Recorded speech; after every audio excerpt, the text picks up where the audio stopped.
Jemi në rezervuarin e Spitalës për të monitoruar nga afër situatën në cilën ndodhet Durrësi sot me një intensitet shumë të lartë të rreshjeve, ku gjatë orëve të fundit ka pasur disa problematika që lidhen me përmbytjet dhe fshira të rrëmbyeshëm që kanë pasur sot në Durrës. Kryetare, besoj që ne bashkë me emergjenca civile, bordin e rregullimit dhe monitorim nga stafi juaj dhe prefektura, duhet që ne të vazhdojmë me të gjithë ndërhyrjet e nevojshme që do të kemi gjatë orëve, edhe të vazhdueshme që do të kemi fshira të paktën sipas parashikimit modit që në 2 ditët që do të vinë do të jenë akoma dhe pak rreshje të cilat ne mund të kemi në kontroll sipas situatës që do të kemi në orët në vazhdim.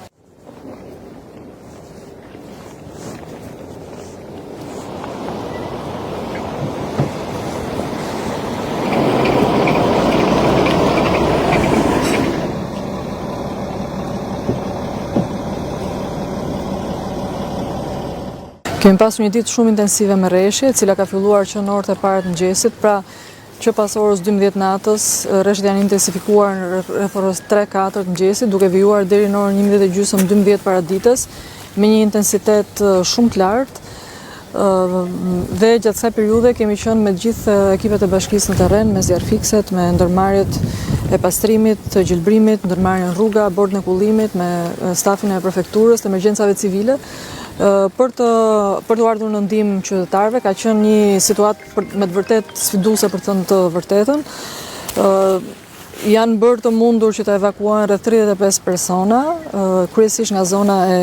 Lagjës 17, zona e Durrësit të Ri, zona e plazhit, të cilët kanë pasur prezencë ujë jo vetëm në oborret, por edhe brenda banesave të tyre, dhe për çështje sigurie i kemi propozuar, i kemi transferuar tek Kavalshenca e Durrësit, ku janë me kushtet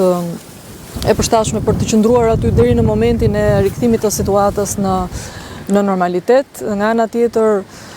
dua të theksoj që kemi pasur në punë gjatë gjithë kohës të 2 drevorët e qytetit të Durrësit me kapacitet plot, por dhe ato të hamallajt, siç e përmendi dhe drejtori këtu, me një kapacitet më të pjesshëm, sepse është në proces rikonstruksioni. Durrësi ka pasur një problematik të theksuar gjatë orëve të paradites në rrugët kryesore të qytetit, në lagjen 12, në lagjen 17, lagjen 18, lagjen e Durrësit të Ri, siç e përmenda. Ka pasur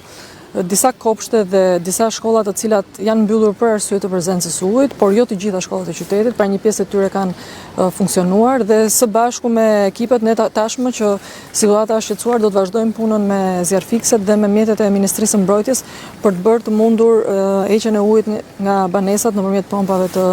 zjarfikseve që kemi në bashkinë tonë, siç e thash edhe në ndihma që na ka ardhur nga Ministria, por edhe nga mjetet që na ka vënë në dispozicion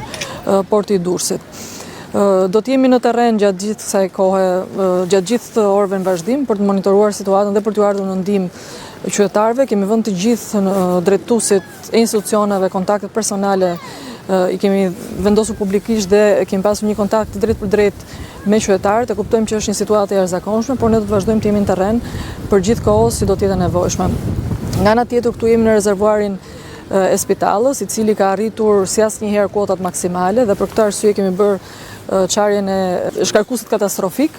Po monitorojmë dhe rezervuarin e Radës, i cili ka arritur dhe për pak arrin kuotat maksimale, por për arsye se rreshtet kanë pushuar, mendojmë që mund normalizohet situata atje. Gjithsesi se arqineskat janë punë dhe nëse do jetë nevoja, do vazhdojmë edhe atje me hapat përkatëse.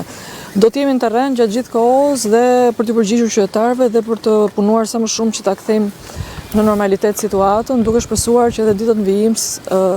rreshtet do të kenë një kapacitet më të ulët, sepse sot dhe dita e sotme nuk ishte parashikuar me këtë volum që pati qyteti i Durrësit.